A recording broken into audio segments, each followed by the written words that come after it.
Hi, welcome back to Yin and Young, the podcast. We're here today with I guess we could say dating life coach Jeremy Jong. Glad to be on the show. Thanks for Yeah, Woo! Hey. yeah, and I guess you are also because so yeah. Just a quick background. So I joined your. I've been listening. So here's a little background. I just finished a date with a girl. And I just felt kind of, I'm trying to remember who it was, but I just felt kind of empty and just like, man, this was like, date number 60, whatever. And I just had not, I just didn't feel that connection and I didn't get laid.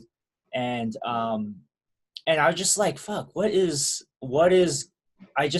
feel like I need something catered to me that kind of speaks to me about, I don't know, confidence or like dating. And so like this is, I don't recommend this, but I like, at a stoplight, I quickly like looked down podcasts like, oh, something Asian dating. And then yours came up and I was like, huh, that's an interesting title. So I played one of your episodes. I believe it was the episode with, was one of your more recent ones, either I think Will Chu. Oh, Will Child, yeah. Yeah, Will Chu. And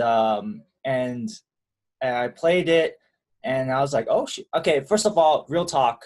Um, I know I just met you, but like, I was like, "This opening is so cheesy." Yeah, I did not invest. Yeah, I paid for it on Fiverr, so I'm not surprised. Yeah. I was just like, "Okay, all right. Hopefully, it gets better." But then when you guys start having conversation about self development and basically loving yourself more, I was like, oh damn, this is the real shit, This is not the pickup stuff. That's the whole another, industry.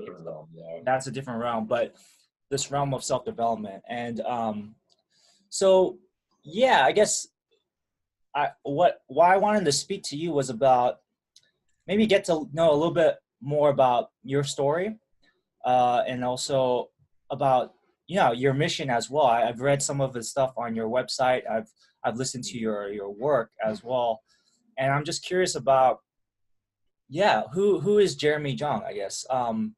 And you're also Taiwanese American, I saw, and I guess you came from a very strict Christian background. Mm-hmm. And I'm just curious, how'd you get into this industry? And I'm assuming your background was part of it. Yeah. Oh, absolutely. I'm happy to share it. By the way, James, are you Taiwanese too? Because I'm just looking at your last name. And Yeah. I'm Taiwanese American. Yeah. So I grew up in the Bay Area. mm-hmm. I grew up in a town called Milpitas. Parents are from Taiwan, and I was kind of surprised when I found out you were Taiwanese, because I think it was like the last video I was doing for research before this interview, and I think you were in your backyard and you were talking about your Taiwanese upbringing. I was like, what? I thought you were like Korean or something, looking at your last name.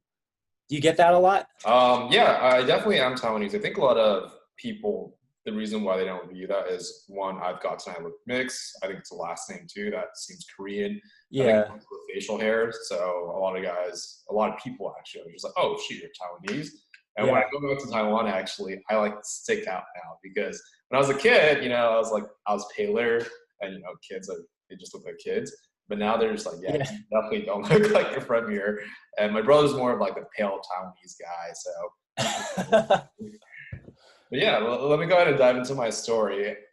Basically, you summarized it at a pretty high level, but I'll dive into a little bit more in detail. Parents are super Christian, namely my mom. I had a tiger mom, and she was like the tiger mom. Like I grew up in, I shouldn't say, I'll just say Arcadia. So that's probably around 70% Asian. And even my Asian friends, my friends in high school were saying, GV. Yeah. yeah, they were saying like, wow, your mom's really tough on you. So I had a really tough tiger mom. It's very Christian too. So there's a lot of like sexual shame, a lot of like guilt tripping, all that good stuff that comes with Christianity, or more like, the bad stuff. So what happened is when I went to college, I was like torn because I'm like, I'm away from home. I want to be a good Christian boy. My mom still cares about my grades, but I also want to get laid. So that's kind of how I found pickup. And eventually, you know, it was tough for me to reconcile the two worlds because I didn't want to go to hell. That's the Christian side of me. But I also had a lot of emotional stuff to kind of work through too. And for me, emotionally, I had a lot of anxiety, not just like, oh, sometimes I feel insecure and sad about my life. Like it was horrible anxiety. Like in college, I had social anxiety, so I was scared of people. I was scared of walking across the street. It was very severe, and eventually I got over that. And when I was a young professional, it was anxiety in all forms, whether it was talking to girls, like going up and talking to girls, whether it was standing up for myself, you know, being assertive, whether it was advancing in my career and taking on more responsibility and more visibility. I had very bad anxiety to the point that, you know, I didn't sleep pretty well for a lot of nights because it would just keep me up. Among all of this, I was also trying to get better with women, and I was really deep into pickup, so I was trying everything. But the thing that kept happening is it wasn't working. You know, I learned from supposedly the best dating coaches. I actually interned at one of the top companies back in the day when I was like 22, 23. And I had a little bit of progress, but it just didn't seem to be moving at the pace I wanted. And I was constantly like in a state where I'm like, well, you know, as Asian, I want to advance my career, but I want to get good with girls, and I can't choose what can I do both. So I would try to do both, and I'd be super fucking exhausted because I was working really hard. I was getting paid very little. And then on the other hand, I'm like, well, I don't know which one to sacrifice to. I have to really sacrifice both. And what happened is actually just by chance, I said, fuck it, I'm going to really focus on my career. And I started getting paid more, and that gave me a lot more freedom. It's very similar to like a keystone habit where if you take on one habit, it actually multiplies your productivity. So by getting a better career, one, I felt a lot better about myself. And I want to be very clear for your listeners. I'm not saying your career should define you, but that was something that allowed me to feel better about myself.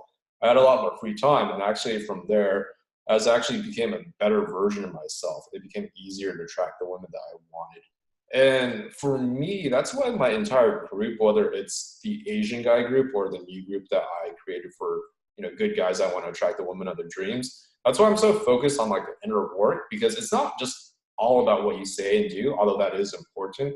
It's more about a man's character development, because I found from my relationships and dating women that all my insecurities, all the emotional wounds, all that inner trauma and shit, right? It comes up. And that's why I tell guys to work on that. But of course, that's not really a sexy sell, but you know, I'm going to continue campaigning for that because, you know, if for a lot of Asian guys, they have a lot of toxic shame. They don't feel good about themselves. They're insecure about their race. They can try to hide that through tactics, but eventually it will come out if you don't actually fix like the core root issue behind it. So that hopefully Yeah, that and I overview. yeah, thanks for that overview. One thing that it seemed that seems to be a common theme in your work is well first off, you had a series called like how dating is like sales, right? Oh yeah. and and also you had the series on AMWF, Mm-hmm. and it seems like you've really focused your market on the frustrated heterosexual Asian male, specifically Asian, almost I would say specifically Asian American, Yes. and and I'm just, how did you come across that very specific target, I guess? It was really by chance, to be quite honest, because I was just thinking, what would be the resource that I would have wanted years ago? And it's almost like I'm speaking to me years ago. Mm. And it's like from my experiences, I mean, I could help guys, let's say, that are in Singapore, for example, because they speak English and they have the Asian upbringing. And Um, you had a guest from Singapore as well, yeah. yep. And Yeah. at the same time, I also feel like the reason my stuff resonates for a lot of Asian Americans is, one, is I understand their experience intimately. So it's more like, hey, like what resource would I have wanted? And I just kind of created it and tested it out. I will admit I didn't do like a shit ton of market research behind it, but I realized actually by just like looking at YouTube videos, like, you know, there's a decently sized Asian American population, and a lot of them probably are suffering from the same issues because, you know, there is the whole media issue with Asian guys not being represented well. They probably grew up with very tough parents with very strict immigrant parents who use a lot of shaming tactics and all that stuff. And I realized like all this stuff is pretty widespread. It's like a thing where if you meet a lot of other Asian people, you can joke about the cultural aspects, like did your parents beat you, for example? Yeah. And the white kids say no, but all the Asian all the Asian kids are like, yeah, my parents, like, do they use a ruler? Do they use a rod? And stuff like that. So Right. What it kind degree like, of beating? Yeah. yeah, it's like, how do you take your beating? But it kind of led me to like thinking there's probably a lot of other Asian American guys who need help with this and really need a good resource, especially in terms of guiding them into developing as a man. Because there are other companies, which I won't name, I'm not going to talk shit about them. They do serve a purpose, and some are focused on picking up girls. Again, that if you're young and you want to do that, all the more power to you. But again, when you want to get into a relationship, and I'm more of a, I guess, long-term dating relationship life coach-ish role. Yeah. Again, like, it's impossible to really run from yourself. I've tried to do it before. I thought like I didn't have some issues, but every time I got into a relationship, all that stuff would blow up. So hence the focus on development for these Asian American males. Cool, man. I think just a little bit about myself. So yeah, I do run that podcast, Yin and Young podcast, and we do focus on, Asian American creators, like either in entertainment or actors, directors. And also, we also talk about mental health a little bit. And about me personally, I'm a filmmaker. I mean, I want to be a professional filmmaker, but I have a day job as well. And I also was in the last couple of years, I got seriously addicted to, I got addicted to like online dating, and I was just like swiping and I was like, it became like, I was also going through grad school at the time. I was studying screenwriting, and what would happen is that I would, spend a good amount of time trying to set up these dates, and it became like a part-time job for me, trying to set up these dates and try to get, this validation from women. Because real talk, I haven't, at the time I had not been intimate with a woman for a good while, like let's say years, right? And I was just like, what the fuck is wrong with me, And I guess what's turned me on to sort of like this self-development path. I had a good friend. He turned me on to maybe books you've probably read. Mark Manson's Models, and No More Mr. Nice Guy by Robert Glover. Mm-hmm. And also I went to this retreat, this spiritual. I got sponsored to go on this retreat called the Hoffman process. Have you heard of it? No, that sounds. Yeah. Yeah, it's like a psychotherapy retreat where they talk about mainly how your parents fucked you over. I think a lot of it kind of traces back to that. yeah, and or whoever raised you. So my grandparents also helped raise me as well. So the patterns that we received from the people that raised us, either parents, step parents, or our grandparents, and that was pretty eye opening. But again, all these things though, they're not like a cure all. I've noticed. And one thing I've noticed with your most recent videos is that you're trying something more of like maybe self-help that's not connected to just women, maybe self-help in general. And I'm curious, like, is that a path that you want to continue to pursue or like expand on, or your main thing is still relationship and women, I'm assuming, as far as. Yeah, it's more of the latter. I think for me, I'm still focused primarily on the relationships with women, like dating, long-term dating, and probably a logical path would be like relationship management, but not like in a manage it, like control it, but more so like having a good relationship. But a lot of the stuff does kind of tie back to personal development. So here and there, I will sprinkle in the general life coaching stuff, or more of the general self-development. The reason why I don't pursue it wholeheartedly, to be quite honest, is it's kind of hard to sell. I mean, think of it, right? Let's use an example. Most people want to be confident, but if I were to sell a course on confidence, most people would not buy it because it's focused on like, well, you want confidence for X result. And I would rather sell X result. Go ahead and decline that. Excuse that. Oh, it's all good. Yeah. Yeah. So It's not that I don't like talking about it. I probably will always talk about personal development and sprinkle it in. For right now, my focus is on the relationships and dating. However, down the road, again, depending on how things turn out and what people resonate with, I am open to eventually switching. But I always think it's important, again, it ties, the way it links together, like there's the relationship dating stuff, there's like the self-development. There is a little bit of an overlap, and we want to use like a Venn diagram where, the more you develop yourself, the more of an attractive partner or dating individual you become. So there is overlap, and that's why I try to talk about these concepts. Yeah. And one thing you mentioned your background, and also in the AMWF series, I noticed like that video has like thousands of like that much more popular. Yeah. And but what I do appreciate is, especially like with your like conversation with Kevin Kreider, is that, oh, maybe the goal is not just to sleep with white women, like Yeah. where is this coming from? Where is this like almost self-loathing of like, hating on your own race coming from? And I just want to like, so it seems that you've kind of triggered, like your background has triggered a lot of things in your body dysmorphia and social anxiety. Is there a way that Asian men or Asian guys can kind of reconcile their background? Actually, like, oh, you know what? There was some good shit in my back. I love when my mom, like, is there a way to reconcile some of being Asian in America, I guess is my question. Yeah.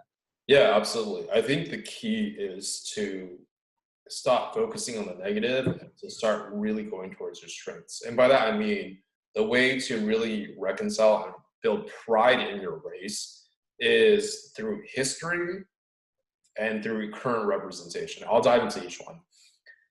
History, I'm a little bit of a history buff, so this may not work for everyone, but you got to understand, like, the Chinese culture has invented a lot of shit. Chinese is amazing, right? Yeah, Whatever yeah. you find in your cultural history, whether past or present, to be proud of, I would really recommend Asian guys educating themselves on that. I'm pretty sure most Asian Americans may know a little bit about like Confucius and their history, but I think if you really look into it, there were some badass Chinese, Taiwanese guys, for example, right? There's some badass Japanese people like samurais, right?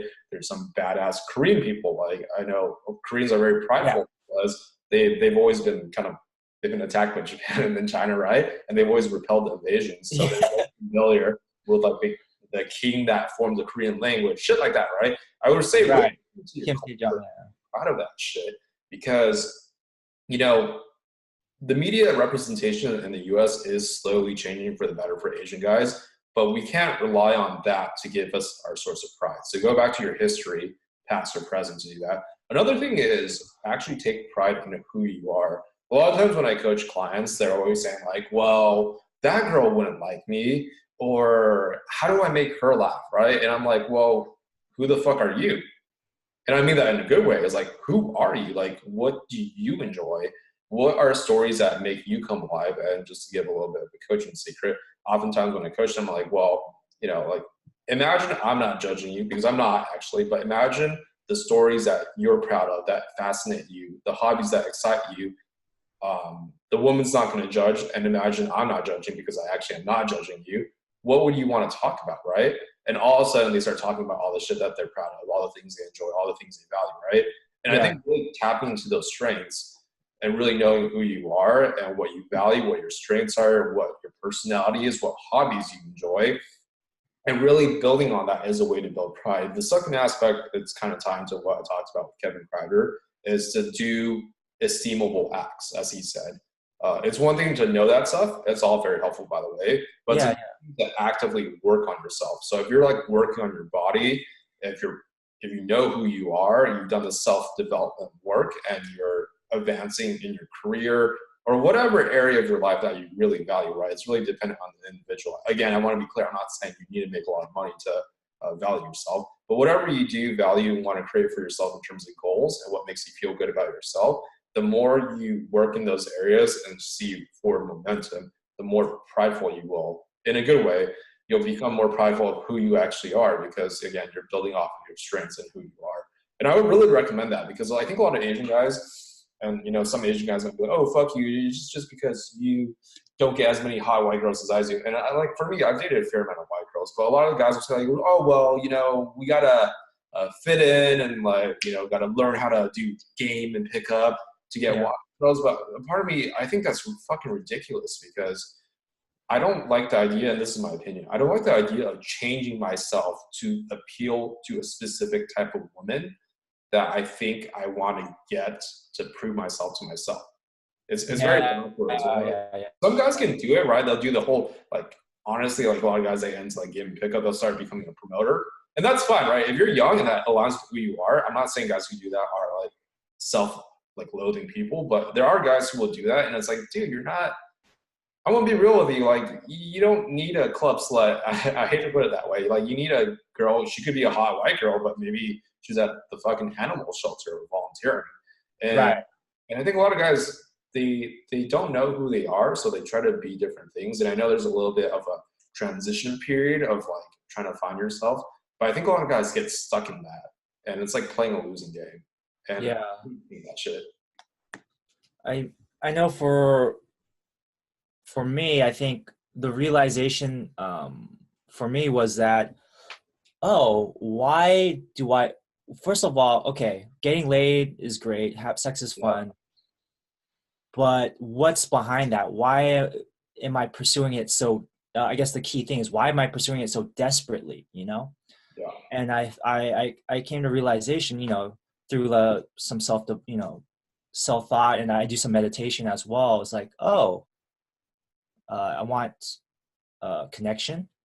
I'm lonely, and I need to validate for some reason I have to validate my masculinity with a female's body, you know. Mm-hmm. And in that way, that's kind of fucked up to the woman, because I'm basically, you know, objectifying them and using them to like fulfill an emotional void that I have. But you know, like kind of like a lot of what your work is, the self development. Is like, shit, you know, who's gonna fill that void? You gotta fill it yourself, right? Yeah. Go ahead. Yeah, on that point, like, it's completely fine to get laid, and if some guy wants to sow his wild oats, that's completely fine. I think it is possible to do that, though, from a place of wholeness and just like experiencing sexuality and in a mutual manner. Versus, I think this is the part that turns me off to a lot of the pickup and game stuff, is that the guys literally treat the women as numbers and statistics. And, you know, like, if they post it in the groups where they post their quote lay reports, again, I know like it's kind of in the male ego to brag a little bit, but, you know, let's use a different example. The guys who just use women and objectify women and via sex, they're very much like women that use men, like the gold diggers, right? Yeah. Corollary, and both are pretty undesirable in my viewpoint, because they're just using the person. And I think there are ways to do things where sometimes it's not so much about what you're doing, but it's more about the attitude that comes behind it. And I think, unfortunately, a lot of guys are really caught up in the whole male ego of trying to prove themselves to other men, trying to prove themselves by proving themselves to other men. And it's just like a really bad loop to get into, because, again, if you want to have sex with lots of women and you just enjoy sex, I have friends like that, where they're like in really amorous relationships. That's just who they are. That's their expression of who they are. But I think, again, it goes to the whole theme. A lot of guys can get caught up in the wrong cycle because they're trying to prove themselves. And that is something it's okay if you get into, but it's important to really realize that quickly and get the fuck out of that. Otherwise, it's going to like run your life. Right. I thought that was interesting when you posted about, it's okay to fuck around sometimes, if that's an expression of, or that's a process that you need to go through, you know? And I think a lot of guys, especially, you know, strict Taiwanese parents like ourselves, like, you know, don't have sex before marriage, or like that kind of stuff like that. You know, my mom would say stuff like that to me. Mm-hmm. And so there's a sense of shame, you know, I'm like, I have all these desires. I want to, so for some reason I've connected these desires to being bad, like I'm a bad person or something. And luckily, you know, I mean, I don't know if it's luck, but my parents were not that religious. Mm-hmm. but there was still a very traditional Confucius, Buddhist, cultural, background to my family. So yeah, like, is there, so the, how would someone reconcile, like, I just want, I do want to sleep around it, but I feel so much shame about that. Is there some way to, like, get past that, or? Absolutely. I think that's basically that's what we're talking about with sexual shame, for example. Yeah, yeah, yeah. And the way to reliably get past that is based in cognitive behavioral therapy. I'm not going to dive too much into the theoretical aspects because I want to keep it very actionable. But there's a concept in CBT, cognitive behavioral therapy, called progressive desensitization. And Okay. that's showing is like you slowly expose yourself to the thing that brings shame or fear. So for example, like sexual shame basically makes a guy feel bad about himself for having these desires, as well as expressing it towards women. These are guys that are usually very scared of expressing interests because they think it's wrong, or they know mentally it's not wrong, but they feel it to be wrong. So whatever you're scared of doing sexually with a girl, usually it's the beginning stages of expressing your desire and eventually, escalating or, leading her to the bedroom. Yeah, yeah. You just break that shit up into baby steps. So for example, I'm not going to tell a guy that has that severe shame to try to lead a girl back to the bedroom. The first time I just tell him to, like, hey, actually just be able to look a girl in the eye and have her catch you staring at her. You see like a really attractive woman, and you don't need to be creepy about it. You don't need to be like staring at her like that, right? You can just kind of fucking smile at her when she catches you, right? And Yeah. that gets them more comfortable with, this is okay. You're not going to die. And then I can say, like, then go and talk to a girl where you can say, like, hey, I just thought you were fucking beautiful. Like, I had to meet you.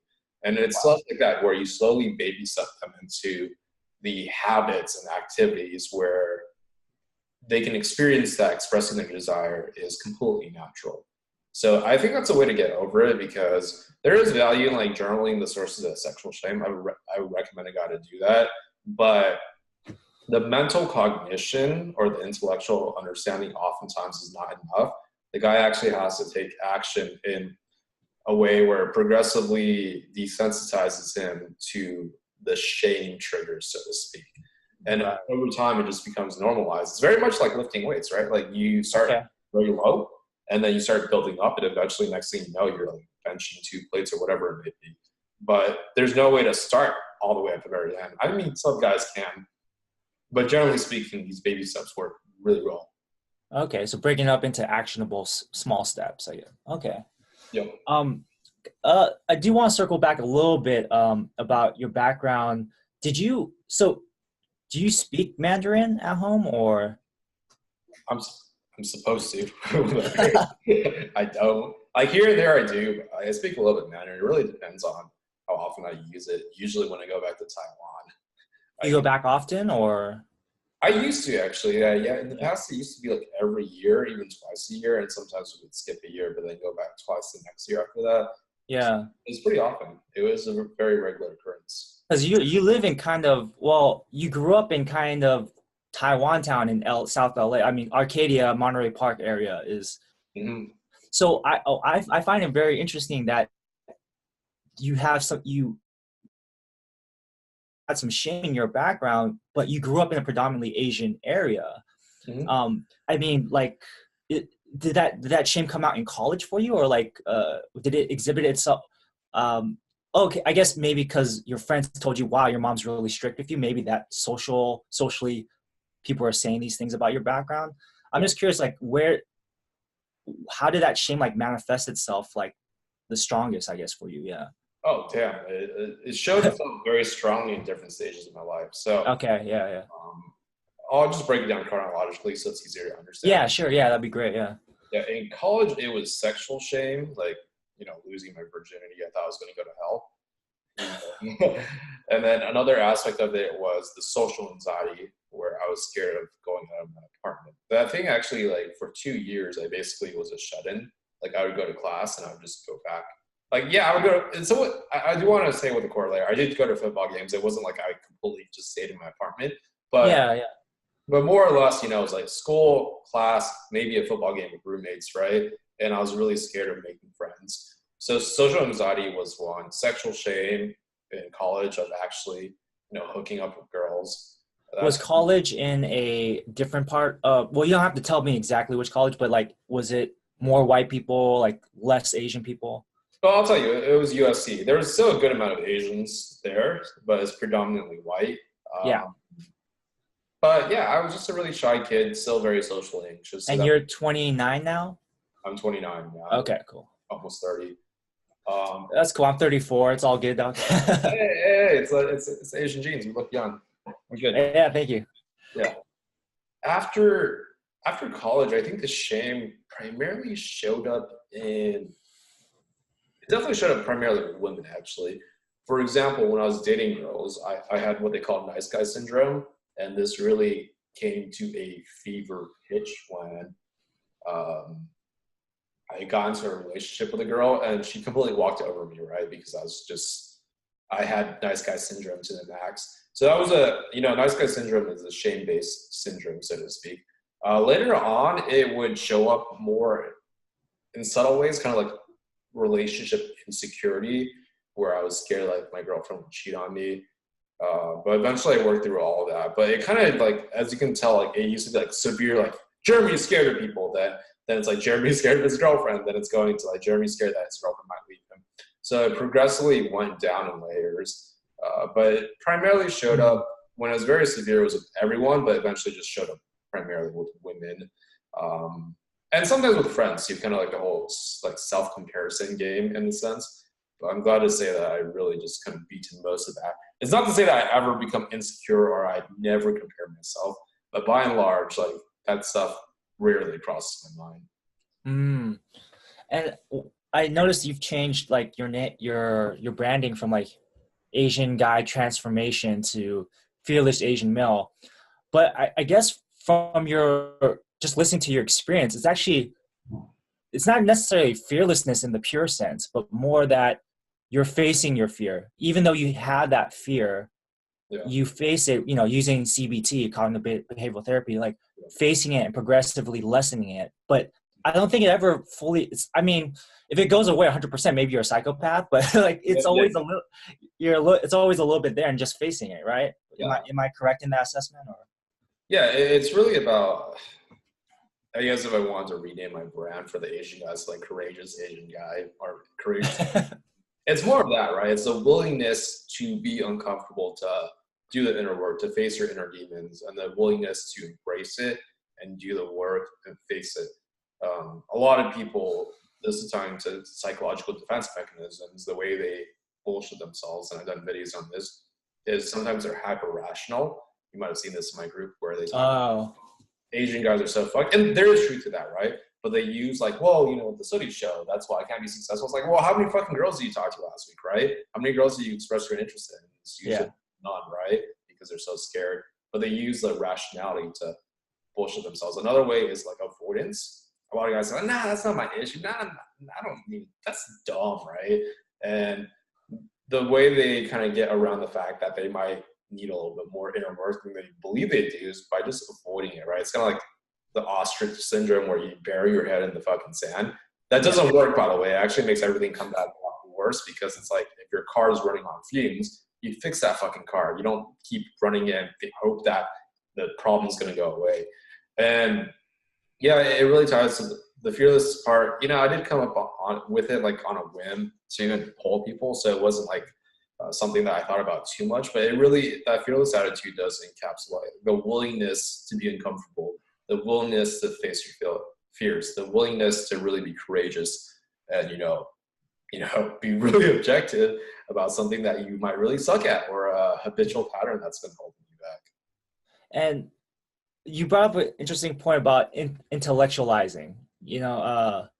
I think a lot of guys, particularly Asian American men, they overthink, or we try to read tons of books and articles to like, give us that courage, make us take that step and like, okay, what are the actionable step 1, step 2, like with Pat, where he's like, 3-step process, and like Asian guys eat that shit up, like, oh yeah, what's the 3-step process? You're right. Yeah. Yeah, but it's actually like the, sometimes you just gotta jump in the water, right? I mean, is there, okay, I guess my question is there a way to like, you need some input, you need some, you know, some reading material and maybe some concepts to help you, but then there's also that, oh, you just need in golf, I don't, someone was telling me this golf metaphor, I don't play golf, but it's like, you just gotta rip it, you know, sometimes you just gotta rip the swing. Yeah. How does a guy kind of balance that and not get into the trap of overthinking, intellectualizing? And the other, I guess the other aspect is, how does he just like go out there randomly, just maybe that's a good, I don't know, maybe that's good, just like a crazy person, I don't know. Is there a balance between the two, you know? There is a balance. I would say actually, if I had to give really rough stats, and some guys might take it too literally, by the way, so I'm just warning against it. Yeah, 20% reading, 80% action. And the 20% reading is more so that you learn enough, because let's say if a guy doesn't even know what to say to a girl, I'm not saying just say shit. You might want to look up how to open a girl or how to start a conversation. But then from there, after he reads it, like maybe one day of the week, 80% the rest of the week, you should practice that.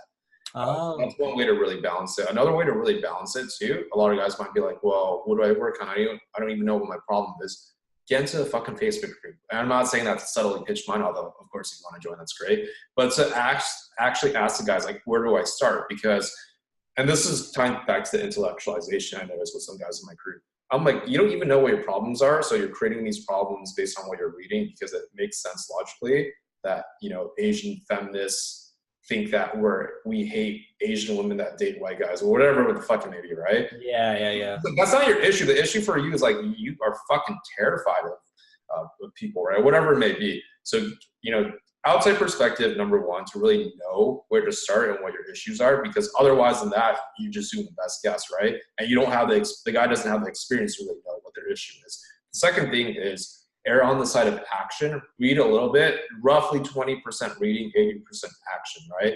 And then I would say a third aspect, and this is taken from my tech background, is adopt a testing mindset.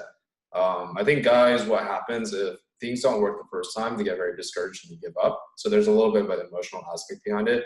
But if you view yourself as just trying something out and reflecting on what happens, I recommend maybe weekly reflections on like, hey, this is what I did this week, this is what happened. And then you can iterate and improve the next time around. That makes things a lot more manageable, because this is something that I'm guilty of too when I think of business and career and other aspects of my life. If someone thinks too far ahead, it becomes very overwhelming and way too confusing, because it feels like they need to figure everything out. But if you're testing and you're saying, this is where I'm at right now, people are telling me this is where I should start, this is what I tried out, and these are the results, what's the next step? Then you can kind of course adjust. And eventually, when you keep course adjusting and keep stacking up those weeks, right, then you're going to get to where you want to be. That's how I would recommend it, because I think for a lot of guys, the reason why they keep reading is because they want to know something's going to work. And the reality is you don't know until you try it. And the other aspect is they want to take care of everything at one time. But that attitude, very similar to, I want to use another tech example because I used to work in tech. Yeah. When we used to try to plan a project and take care of all the pre-work, like we would get it approved with like the business stakeholders and shit. Sometimes it would take so fucking long. By the time we actually developed the project, it was out of date. Oh. And nowadays we use a lot of tech companies, especially if you're an engineer listening to this or someone that works in tech, you'll understand this.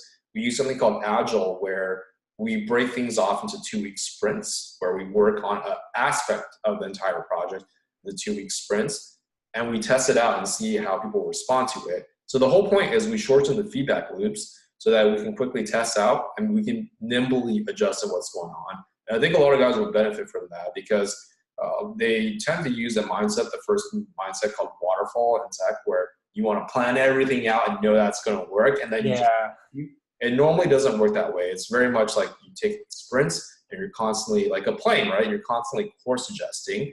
But if you never fucking course adjust and you don't keep going with the sprints, you're going to be dead in the water. So that's how I'd recommend balancing that, right? Like, don't worry about the shit where you're not even there yet. Like, if you can't even talk to a girl, don't even worry about bringing her back to your place. or like, asking her to be your girlfriend if you're not even there yet.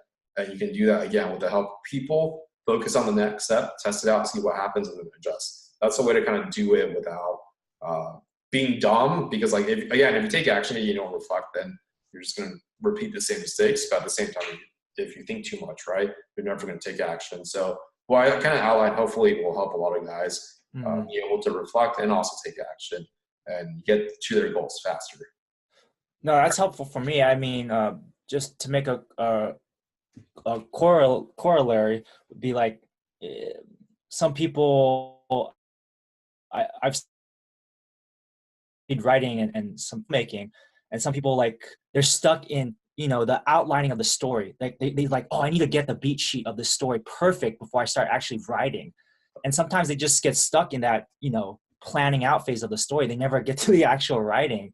And I'm just like, dude, and so like years would pass and they haven't written, their story yet. And I'm like, I look at that, I'm like, okay, that seems a little bit of, to be honest, like a waste of time.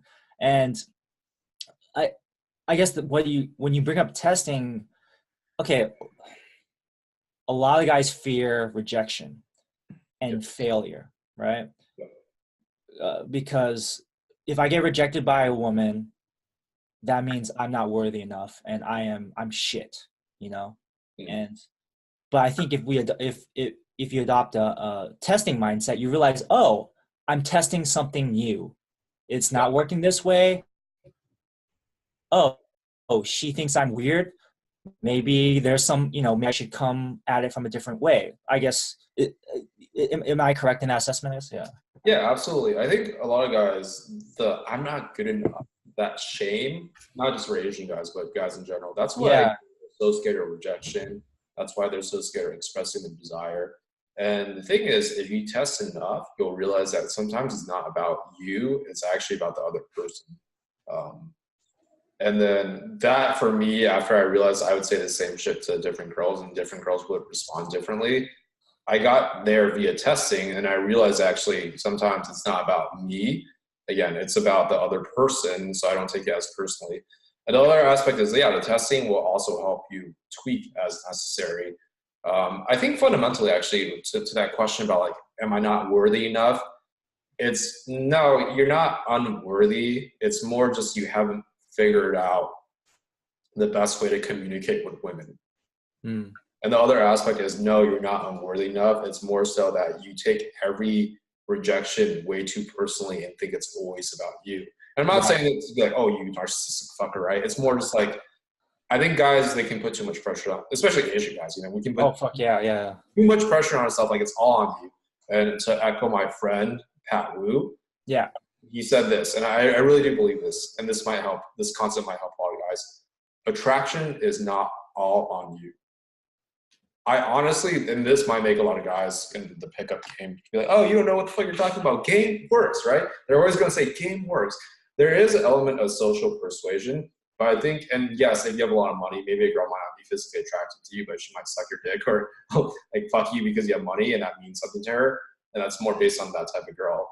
But I think in general, when a woman is attracted to a man, the only way to really bring out that attraction is to amplify it. And this is where, social influence, persuasion, and knowing how to be a leader, that I guess some guys might call it game. That's what works, right? But, and also guys, they can fuck up attraction. Like if I had a booger hanging out my nose, right? Even a girl would have found me attractive. She's gonna be like, that's fucking disgusting. Oh, I gotta check real quick. All right, yeah. Okay, yeah. Yeah, it's like, oh shit. Like, oh shit. Oh yeah. It's not a subtle message, James. But what I'm trying to say is attraction can only be, I really do believe this, besides money, unless you have a lot of money, attraction can only be amplified or destroyed. And that's why guys learn how to do game or like talk to women, right? But I think what I'm trying to say and why I'm pointing this out is it's not all on you, right? Like, yeah, you can learn how to facilitate it a little bit better, but for some girls that reject you, no matter what you would have done, she would not have been attracted. And this is really consistent from my experience. Most of the girls that I end up with, it's never really been a struggle, actually. It really never felt like I had to game her or convinced her to like me. In fact, Manipulate. Yeah. it was more like, do you actually like me? Are we a good fit? You know, and this is not me using a game. It's more like, does she fit my standards? Are we connecting? Usually the attraction is very palpable from the start. And I think when a lot of guys start going towards girls that are more interested in them, or there's that underlying attraction, and they start encountering girls that are not into them, and they realize that no matter what they do, it won't change your mind unless he's super rich, then I think that takes a lot of the pressure off, because again, what Pat said is it's not all on you. Like, Right. it is a responsibility to be a leader and try to amplify it and not destroy it. But besides that, it's not all on you. And I think once a lot of Asian guys or guys in general realize that, it's going to take a lot of the pressure off. Yeah, and even if you do have a lot of money and she fucks you for that, and how is that fulfilling? You know, like she still doesn't really, care if she's just sleeping with someone guy for money. Then that seems pretty empty too. One thing I want to talk about the other side of like game or pick or like confidence is maybe kind of like, okay, so personal story. I recently got intimate with a female. I used online dating, Coffee Meets Bagel. Please sponsor us. So yes, from one Asian to another, their CEO is Korean. Like, please. Yeah, they're Korean sisters. And the person I hooked up with, she was Korean, and it was nice. It's like, oh man, I've missed this. But at the same time, I was like, damn, I've put so much time and effort just for this, like this kind of this sexual, intimacy. And I'm like, at the same time, I was relieved, like, okay, the drought has ended. But at the same time, I was like, oh, that was it. Oh, okay. It was nice, but it wasn't like, it didn't define my worth, and prior to that, and even after that, I still had issues with, like, I see a hot girl and like, okay, should I talk to her? How should I talk to her? And like, it becomes like, I guess this is the danger of pickup and being fearless, I guess, is that it becomes a compulsion maybe, Yeah.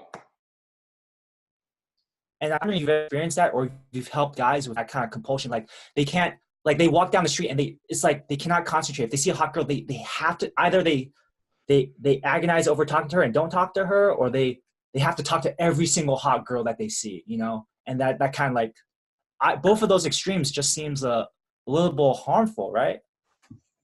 Yeah, this is a case where I think the person's worldview has been a little bit too colored by pickup, because usually a lot of times they go like,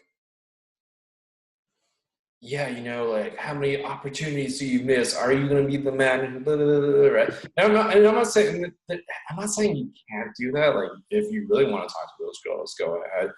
But it actually goes back to what you mentioned earlier. Like, why are you putting that pressure on yourself? I think you got to really understand, why are you putting that pressure on yourself?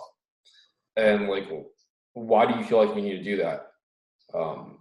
So let me put it this way. And again, I want to be very clear for the guys who are listening. I'm not saying don't talk to the girls and that you're being a weirdo because you want to talk to girls. A lot of guys will kind of swing to the opposite end of the extremes, right? When they hear you say that, it's okay to want to talk to those girls, but it's about doing it for the right reasons. So if a guy needs to really figure himself out, I recommend take that time and be like, you know what? See all the girls that you want to approach, just observe it. Observe what's in your body. Observe why you feel like you need to talk to them, right? And oftentimes, like, this is not something to actively think about, like, this is what I want to talk to her. It's more about seeing what kind of arises in the moment to really allow the guy to understand the motivation behind it. Because I've noticed actually your body is a really good indicator of what type of energy or intention is behind it. Sometimes, like, the energy for me, it might be like, oh, I should do it because she's fucking hot, right? And I need to have sex. That's kind of like a fear and desperate energy. But sometimes it's like the girl's like, wow, she's fucking beautiful. I want to talk to her. Mm-hmm. And a lot of energy is a lot more. I don't want to say it's a lot more pure because I still want to do nasty things with her, right? But it's kind of like it's more like it's more honest, right? It's like that girl actually caught my eye. Yeah. Talk to her. And that's why I did it. Like one time I was at a library and this girl walked by. I'm like, wow, that girl is just my type. And I had to figure a way out to talk to her, not because I had to prove myself to my group or anything, because I don't do field and stuff like that. But it was a general honest desire. And another time I was actually at the gym recently. And these are stories where it didn't really end up with anything. But I was at the gym and I saw this girl with she was I really like athletic girls. So she was like, yeah, does squats, let's put it that way, right? But I had to talk to her because I was like, you know what? I just thought you were gorgeous and I was making up an excuse to talk to you. But again, to go to the point, it's about really feel when that guy's in that moment, feel that desperate striving energy in your body and really allow whatever answers on why you feel the way you feel to approach that girl, let it come up, because I think over time, a guy will start to understand, this is just actually something I feel like I need to do because guys in the forums or groups are saying that you should talk to every girl. Right. Or this is something where I genuinely want to do it. And point number 2 I want to make, besides really tapping into, I guess, your wisdom and why you want to do it, is this comes from a mindset of, it's a little bit of a hunting mindset. It's kind of like the whole I need to maximize opportunities. And that comes from a little bit of a scarcity mindset of, I need to maximize opportunities. Otherwise, I won't have more opportunities. And a lot of guys might be like, no, that's not true. I know there's a lot of hot girls, but it's like, well, then why are you acting like there aren't enough hot girls, right? Right. It goes to also show that they view relationships as, or dating, whatever it may be, as almost like, it's almost like a game, like a hunter and prey game. But I think that entire paradigm is really dangerous because, when you imagine if you're hunting an animal, right? Or you're hunting, or you need to make this work. Or if you're a salesperson where you need to get that fucking sale, and everyone's a goddamn prospect and you sell the shit out of everyone, right? That's going to come across wrong. Right. Versus kind of being like, so what I'm trying to suggest in my very long-winded way of saying it is shift your mindset to more of connecting with people as you go about your day-to-day life, not just with hot girls, but with everyone. I found that for me, and sometimes more recently since I've been single, I feel like I'm a little bit rusty with that mindset because I was with my girlfriend for the past 2.5 years.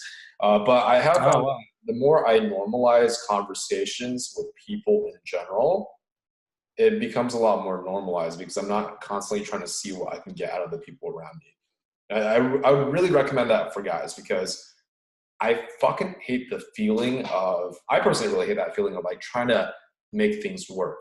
And I would say when you shift your paradigm of you know what, I'm just going to talk to everyone, not just hot girls. And I'm just going to connect with the people around me without trying too hard and see what happens and see who's open to connecting. I think that's a lot more powerful than the whole I need to make this work. Who would the people right? It's kind of the whole point, I guess, to kind of zoom out, is this whole I need to talk to people, and you kind of use that word compulsion. It's obsessed. It's almost like OCD actually. It's there's obsession and this compulsiveness behind it, and that's the main issue behind it. But when you really know what you're doing and why you're doing it, and you normalize it into who you are, it kind of reduces that compulsion. So I would say that would help a guy stop with the OCD in that aspect, because it's not helpful, right? Guys will learn from these groups that they got to talk to every girl and code approach every girl. And it's just sometimes I just don't feel like it. I feel like I look like shit, and I want to take a shit after grocery shopping, and I don't really want to go talk to a girl. You don't need to talk to a girl. Right. So yeah, we're coming on closing. It's about that time. Just I guess what I want to say is, yeah. Oh wait, you're single now. Okay. Are you? What is your message, I guess, for single men? For those guys who I've been single for a while. I need to get a girl because I'm lonely, or are you enjoying single life? Is my question. Yeah. Or. Yeah, I would say it's chill. I got a lot of time to focus on my coaching practice and career career and all that good stuff. I definitely am more in the stage of like after the break of just taking care of myself. But Mm. overall life is good. It's a lot of self care, so I don't mind it. And it's good to kind of reconnect with people that I might have, you know, prioritized the previous relationship over them. Oh, okay. General, I try to be really good about that. So it's good. I haven't been actively dating. I will say though, for the guys who have been single for a while and want a relationship or want someone, the way to create that in your life is to really, this is going to sound kind of cheesy, is to become the man that your future girlfriend wants and focus on creating your character and your lifestyle around that. Because if you develop your character and you develop your lifestyle around that, it will be a lot more efficient and better, and it'll feel a lot better when you attract her versus like you always like desperately like searching for her. As we said, kind of similar to the previous example, like if you're compulsively searching for her, you're probably going to drive her away because it's a very needy place. Right. Um, let's leave off with what would you recommend as far as a self-help book, maybe top two or three, and then after that, how can we know more about you and your work, and how can we find you? So first one be like, what do you recommend we should read? Like the 20% of the time we should read. Yeah. I would say if there's one self-help dating book you should read, it would probably be, yeah, Models by Mark Manson. I really recommend that. It's one of the more healthy books I would recommend for guys who want to get their dating life handled, but in a very authentic way versus like feeling like they need to endlessly learn game. That book alone, I think, is really worth your investment. And I agree. That was a dope book. Yeah. yeah, and I think it really flips a lot of the paradigm of like how to get women on the head, which I think is great because a lot of guys will benefit from it in an emotionally healthy way. In terms of how to reach me, I would recommend going to my website, jeremyjong.com, JEREMYJONG.com. There's a lot of free shit over there, whether it's free guides on how to boost your backbone, how to attract the woman of your dreams, or how to reliably meet more great women. I think a lot of guys more recently have been saying like, where the hell are the women that I want? Where are they at, right? So go there for that, as well as access to my Facebook group. And the website is primarily the main hub for everything. So if you want to face with me too, right? Or Yeah. reach out to me, you can go to the website. So those would be the resources. And for the guys, especially the Asian guys listening, if you want to specifically to get access to my Asian guy group, go ahead and go to my website, face with me, send me a message so I can add you to it. Because right now I'm kind of managing two different groups. One is more for like the good guys that want to attract the woman of their dreams, and the other one's more like for the Asian American guys. So whichever one interests you, to the listeners, feel free to face with me and ask for access.